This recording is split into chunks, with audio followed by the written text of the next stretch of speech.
time with family, staying active, doing what you love.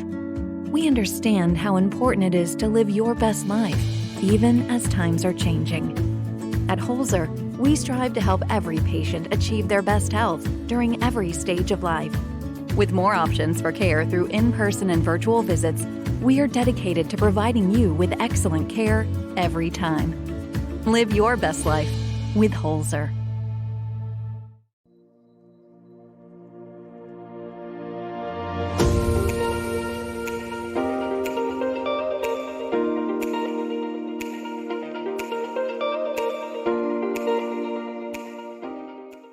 Hello and welcome to Talk of the Town, episode 19 of the Talk of the Town podcast, brought to you by the Gallia County Chamber of Commerce and Holzer Health System.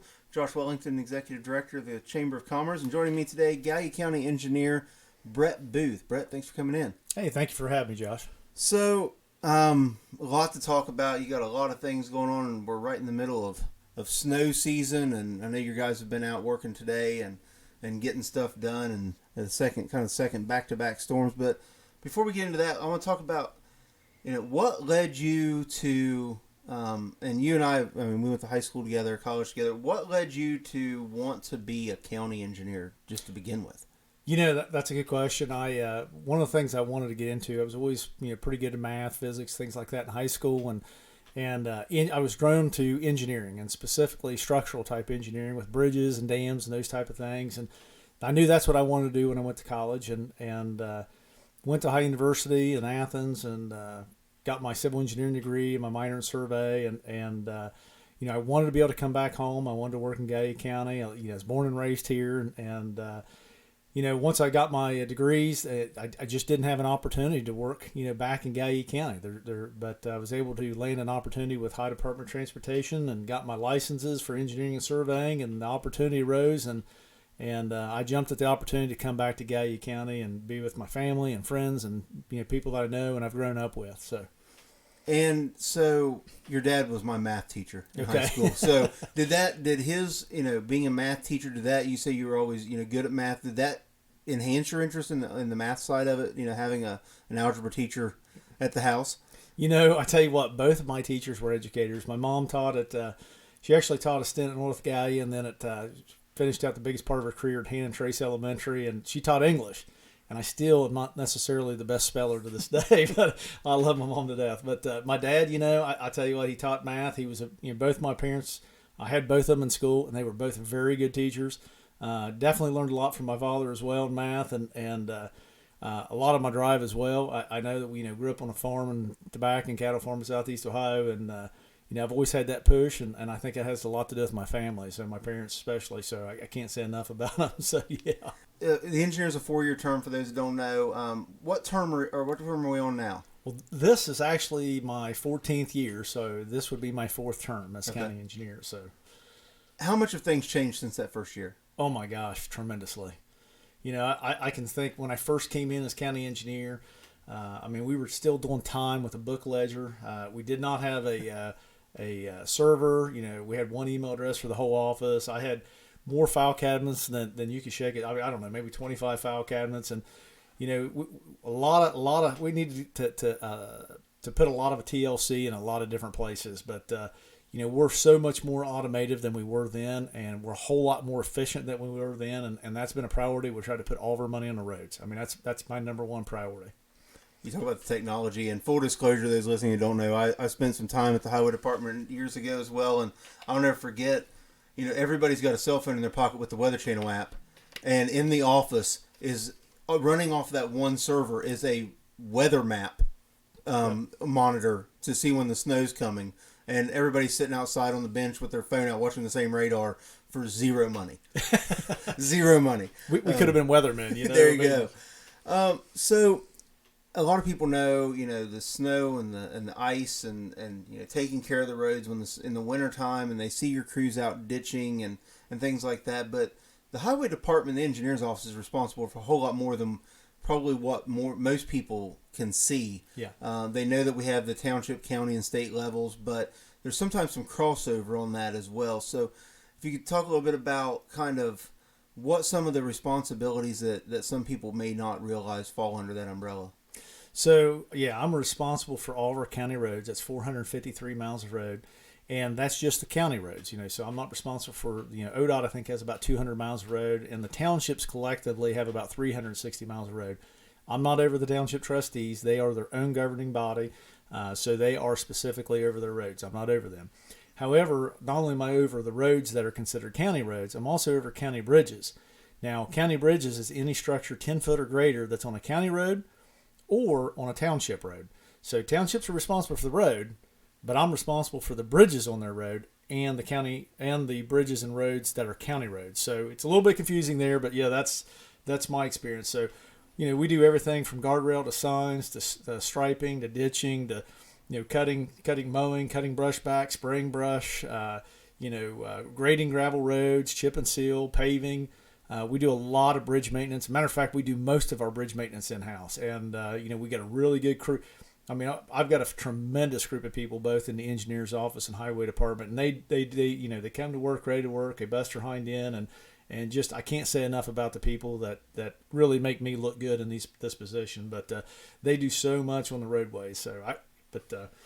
And then we also have a tax map department that takes care of GIS for the county. And I will say this on our tax map department. When I first came in, we were still using Mylar copies. I mean, we were still updating basically like a film with property mapping. And I worked at the engineer's office in the mid-'90s, and we were doing that then. And I was like, what are we doing? But now we have a full-fledged GIS system, and we've updated again, spent about $500,000 of, pulling money from several agencies all over the county to try to make that happen. And that is done. And we're working on the web interface now. We're hoping in the next month that we can roll that out officially. And it'll be one of the best GIS systems in Southeast Ohio and one of the best in the state. So we're really excited about that. But we've upgraded a lot of places, but got a lot of good people. So, and I think a lot of times people, especially these couple of snowstorms that have come through, and you'll see the schools are on a delay or the schools are closed, and you get up and you get to work, and the state roads and your main county roads are pretty clear. But I think a lot of people don't realize you can't just take a cinder truck and a snowplow across some of these gravel roads throughout the county, and their school kids live on those too. So that's just another thing that you guys have to deal with. And you're right. That's just like ODOT. I know they have a priority system. Number 35 is their number one priority, and I'm not going to speak for them, but I know that that they have to keep that one open and other roads. But when we have a snow, we analyze every single snow that we have.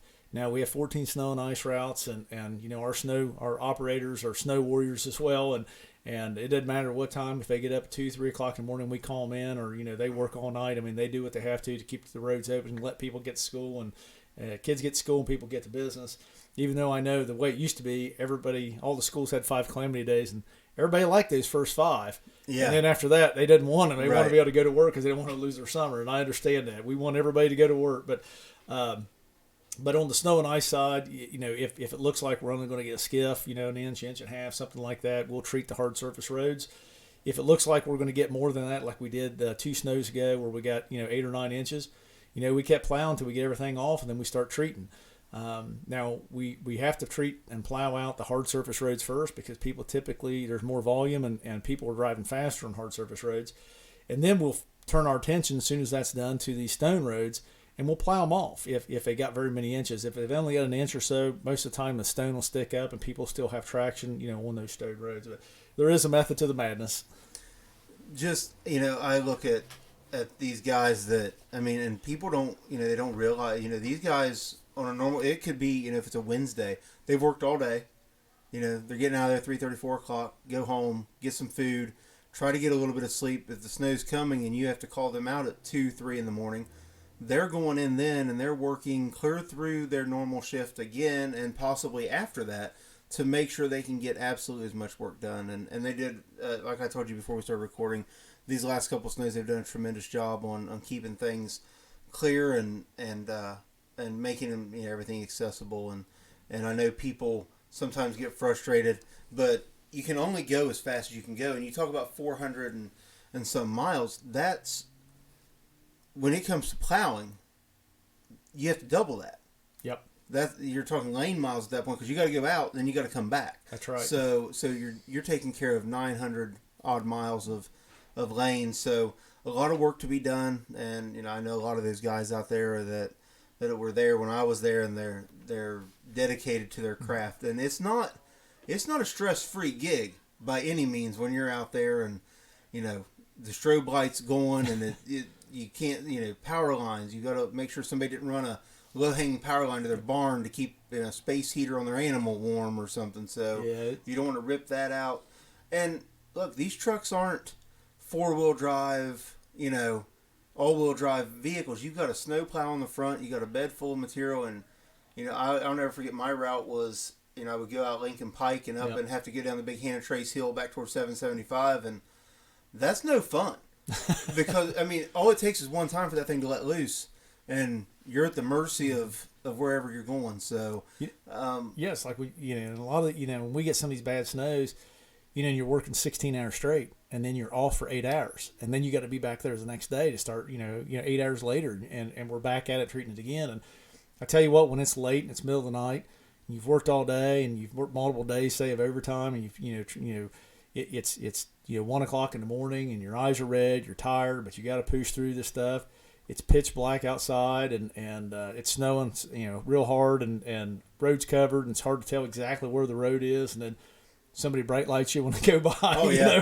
So it's a very trying job, and I tell you what, we're so lucky to have the people we have and doing the job that they're doing. But it's just they hit it as hard as they can, and we try to get as much done as we can every day. When we have those snows, but yeah, it's a lot of maneuver. When you put a snowplow on the front, and some of our older trucks, we got to put the bed up. Some of the new ones we have live beds, so we don't have to put the beds up in the air, and you have a spreader box on the back, and they're moving forward, and we do a lot of training. Safety is a very big priority for us, and every fall we do a snow and ice training for all. I don't care if I've been plowing snow for 30 years. We want people to. It's been 8 months since they plowed or treated, so we want to get them back in the mindset and talk about all the safety things that they need to be aware of and get ready, and then we have them get in their trucks in the fall of the year before we have snow and have them drive the routes. We call it dry runs. So they're looking to see if the wearing surface has changed, because depending on the wearing surface is what type of material they put down. And then they're also looking, like Josh, like you said, for low-hanging lines. If there's been a new utility line come up and it's sagging down, and when you're in the middle of the night and it's snowing and it's cold and you're tired and you're running, trying to get these roads open as quick as we can, and you got a bed in the air, it's hard to see everything that's going on with an overhead line. You're looking at the road and you're trying to make sure all your material is coming out. So we want to make sure that we can do things as safe as we possibly can. And all my employees have had first aid, CPR, and AED training. We do come up on, a lot of wrecks, a lot of vehicles and ditches and things like that. But, we prefer, first responders to take care of those type of things. But, we sometimes are maybe there if we come across an incident. But, I can't say enough about our crews. We talked about, the different things that have been done. You've done projects, everything from, small bridge replacements to anybody that goes out Lincoln Pike, or I guess out toward the Northup area. I've seen the bridge there that was redone, that for years was one lane, and kind of throttled everything going through that area, and a nice, beautiful new structure out there. And I know you've got a bridge coming up that you're rehabilitating that's near and dear to a lot of people out at Adamsville with that bridge over Raccoon Creek. But you've got another announcement that the first people outside of the courthouse that are going to hear about it, people listening to this. So you've got something big that's coming our way. Well, before I tell you that, and that's a very big deal, and I appreciate it, I do want to mention on the bridges, and I think this was interesting, the Lincoln Pike Bridge, and I've gotten a lot of bridges funded with state and federal monies over the years, and we've done a lot of bridge replacements. We've done a lot of bridge rehab. But the Lincoln Pike Bridge was the first bridge that I ever received grant money for in Gallia County. And that was a great project, and Vic and Mary Knighty were the first people to drive across the bridge. Actually, and I believe it was a Dodge Durango, or Dodge Jeep. And Mary would come down to that project almost every day, and she took pictures every day, and she logged everything that was done every day. Did a tremendous job, and I had volumes of pictures and what was going on in those, and we all helped fill out what was going on in each of those pictures, and actually turned that over to the National or the State Historical Society. And she did an absolute tremendous job on that. The Adamsville Bridge, we've been fighting to get this thing. I tried to get it replaced for years, but it's the only bridge like that in Ohio, maybe the only bridge like that in the country. We did get the money to get this bridge rehabbed. The money, the bridge is getting rehabbed. The design to do the rehab is completed, and it's already been let out to contract and awarded to a company called Riker Brothers that is going to be doing a complete rehab on that project, and that'll be completed toward the end of this year. So we're excited to get that one finally done and get that project open as well. So the project, Josh, you're talking about, it was at the county commissioner meeting this morning. I presented a project to them, and that is to upgrade all 134.2 miles of stone road on county road system to eliminate this dust. I've had so many people over the years that have contacted me about Stone County roads. It has always been a priority of mine. I have several priorities. It's one of my priorities. I want to be able to maintain what we have currently as hard surface road, and I want to make sure that we're taking care of our asphalt and our chip and sealed roads. We have 453 miles, and 220 of them are paved, and about 90 are chip and seal, and this balance is what stone roads. So we have an opportunity to get these stone roads completely surfaced to where we no longer have stone roads. Could you imagine not having to haul any more stone? Oh, so what I proposed to the commissioners, and I did today, is they actually are receiving $5.8 million of ARPA funds. And ARPA money is due to COVID. And there are things that they can and they can't spend the money on. Roads, they can spend money on the roads. They can spend money on roads, bridges, maintenance. And during this whole COVID deal, people did not buy gasoline there for a big period of time. Right. So we lost in revenue because people were not buying gasoline about $1 million. And that's been county engineers and the state association. Every county lost the same amount because gas tax is spread evenly. So we lost about $1 million. So did every other county. So I went to the county commission today. I asked if they could replace that $1 million, and I asked if they, using that ARPA funds, and asked if they would commit an additional $500,000. So that would mean $1.5 million from ARPA funds of the $5.8 million that they received, and the balance of the project is going to be another almost $1.4 million. And I said I am 100% committed to financing that over 5 years, and I will pay the bill on that. And with that money, those three pots, I'm going to go through and we're going to upgrade these stone roads. We're going to get rid of stone roads that are Stone County roads in Gallia County and no longer be able to go down that road. So I did present that to the county commission. It's up to them. It's on their shoulders at this time whether or not they want to make that a priority. I'm sure they have other things that others are wanting to see get funded. This would be a long-term thing. We do this one time and we get this to hard surface. It's only a matter of maintaining. We've ran the numbers. We can maintain this. We may have some soft spots right after we do it. We'll dig those spots out, but we can keep things maintained from here on out. This would be one of the biggest things that's ever happened. And I've wanted to do this for 14 years as county engineer. This has been a priority for me. So, are you talking? Would most of that be to chip seal?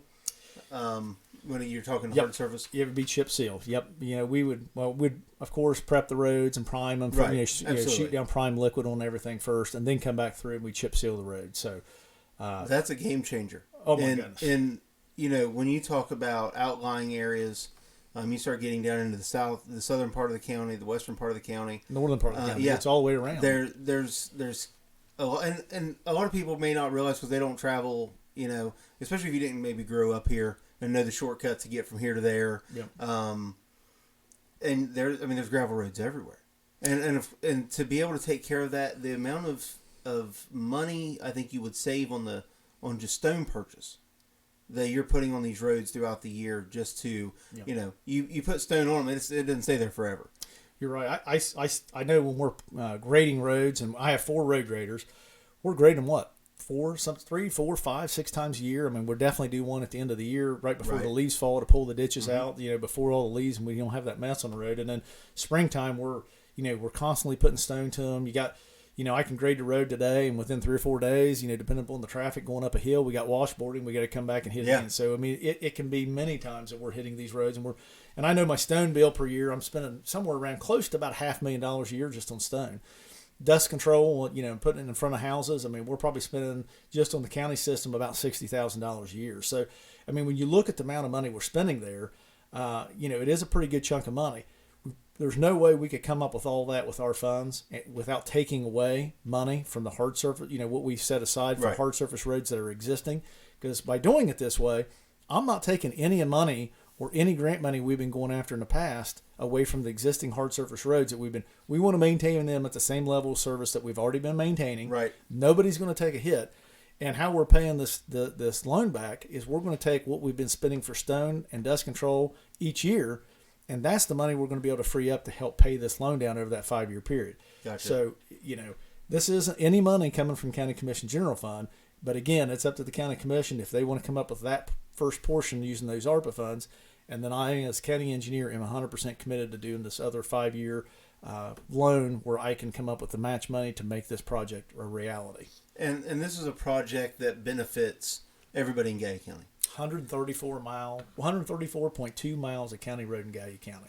It's all over. People everywhere. I mean, I know that you've been across probably most of these roads, Josh, right, if not all of them. I've been to many times which I drive these roads constantly too, but if you ever go to a birthday party, somebody lives on a stone road, and their house, their cars, everything they own is covered in dust. People are breathing this. I constantly hear from people that have, asthma and breathing problems, and I know that, but they're county roads, and I want to give everybody that same basic service of living on a hard surface county road. And, this was a priority for me back 16 years ago when I was first running for county engineer. This was one of the many things I wanted to do. I wanted to get more grant money. We've pulled in probably some of the most grant money in the state of Ohio. I was told by ODOT at one point we pulled in more federal grant money than any county in southern Ohio. So I said, so we've been able to do that, and we have maintained continually going after those funds. We've been able to, improve our bridge load ratings and our bridge deficiencies. I'm not replacing a lot of bridges right now because we've replaced so many early on my first few years. Now we're at the point that most of our bad bridges are all gone, and all we're doing, is just maintain or doing the maintenance on the bridges that just need routine maintenance that we can save them. So we've come a long way on the bridge program. And then there's so many other successes. This is the one place that I have wanted to do that we have not been able to get to that point until now. And we have the opportunity, we have the means. It's just a matter of, pulling the trigger on it. And and that's not to even mention the man hours. You talk about, you have a hard surface road, and if a pothole forms on a 5-mile road, you may go out potholing a crew of 2 guys, and you're doing a lot of roads in a day. Let's say you're putting out, each person puts out 2 or 3 ton in a day. Yeah. But on a 5-mile stretch, you might have on a normal road that's been freshly done in the last decade, you're looking at 3 or 4 potholes, depending on, that you're filling in. It's a shovel and some cold mix, and you're moving on. Whereas on a soft surface, the stone roads, it's a constant grading. It's not just the material, but you've got guys out there grading, and let's say, there are events where you need a guy in a truck that's out there. You got flaggers. You've got all of these things, and in the summer you get some help through the summer program, with some flaggers and stuff with some college kids and that kind of thing. So you have that, but just the manpower and the fuel that you're doing with the grader burns tremendously more fuel in a day than what you're going to do in one of these newer, higher efficiency trucks. Well, yeah, even then, if you're looking at the grader, and plus you're having all the trucks that are constantly hauling stone out to these graders, and I can tell you, gas prices are pretty high. We all know that right now. We're watching it, and I can tell you that directly affects my budget. You would think going at 50 cents, on a gallon doesn't have a big impact to somebody that's only driving, 7,000 or 8,000. I guess it's all relative, but 7,000 or 8,000 miles a year. But these trucks are running all day, every day, and when you're burning as much fuel as we are, and you're spending, $250,000 to $300,000 a year just on fuel, and then all of a sudden you get a 50 cents to $1 increase from year to year. I mean, you look at how much more money that takes away from our budget and what we can do. So that's also another benefit on those stone roads. So thanks for bringing that up too, Josh. If you got 2 guys in it with shovels in one dump truck working as a team, or in a pickup, a flatbed pickup, you're burning significantly less dollar wise than if you've got 2 trucks hauling stone to 1 grader. Now you got 3 pieces of equipment, or even at 2. Those 2 same guys are burning 10 times the fuel that they would if they were out in flatbed pickup or a small Yeah, and there's also other advantages if I get to this point, that now that we have that service, it'll make it easier for us to start plowing those roads out in the wintertime. So if you got stone roads, it's or even let's say you got a gravel road, you can't grade when it's too wet because the bottom of the road will go to mud and you'll sink down in it. Yep. And you can't travel. I mean, you'll just lose the base of your road. And if it's too dry and you're trying to cut the potholes out on a stone road, the dust flies up and you cannot see if you're doing what you're doing, if you're getting deep enough or not deep enough. So, you got to have a little bit of moisture when you do that. And so it's so temperamental on that. Well, I mean, in the wintertime, we don't have to worry about that when we're plowing roads, about getting down in stone. We drop the plow and you just go and you push the snow off there. Yep. And typically, I mean, how I would treat our chip and sealed roads, asphalt roads, we do a salt cinder mix, and cinders is bottom ash. It's a byproduct of coal-fired power plants, and we get it, pretty cheap. And so when we're putting that down, a salt cinder mix, it's usually 4-to-1 on asphalt roads. 4-ton cinder to 1-ton salt. Sometimes we go 5-to-1. But on chip and seal roads, I'm using straight cinders. So we have a lot of cinders. And the one thing about cinders, salt only works out about 20 degrees. Cinders doesn't really necessarily have the property salt does to melt the snow. But when the sun comes out, it collects the heat. That black collects the heat. And sometimes it works better than salt does down around 20 degrees. So, there is a big benefit. Plus, it gives you a little bit of traction with that grit. So, there's a lot of opportunities, a lot of benefits as well as making that happen. So I can't tell you how excited I am that, all these years we found an opportunity here to make something like this happen. Nothing would make me happier than to be able to say, hey, one big thing also I was able to check off is we were able to get rid of all Stone County roads in Gallia County. I mean, that would be huge. Are any of our bordering counties in that shape? Well, see, that's the problem. Our biggest issue is the number of miles of road we have. Right. See, at 453 miles, we aren't the highest number of miles of road of any county in the state, but we're nearly the highest. And most of your monies are based on population. And we're not the lowest population in the state, but we're nearly the lowest. So in terms of dollars per mile that we get for the county roads, Gallia County is right at near dead last, if not dead last. So if you look at the counties around us like Meigs, Jackson, Vinton, these counties have, I think Jackson has 200 less miles of road than I do. If I had 200 less miles, I wouldn't have any stone roads. Right. Meigs has 250 less miles of road than I do. So if you had 250 less miles, I'd have no chip and seal or gravel roads right now. So, right. We do the best we can with what we have, and grants, I go after them hardcore to any money I can pull in and do the best we can to be as efficient as we can to put the money on the roads. As we wrap up, and that's huge news. That changes the way, the quality of life for so many people.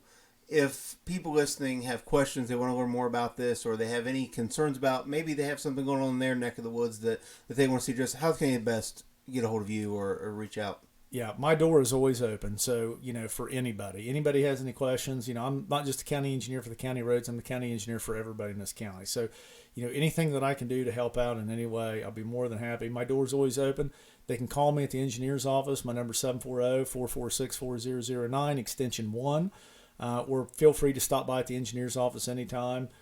Even if you don't have a appointment scheduled, just come on in, and I'm typically there. If I'm not there, I'm in a meeting or somewhere else trying to shake something down and try to get some additional monies. But feel free to get a hold of me anytime.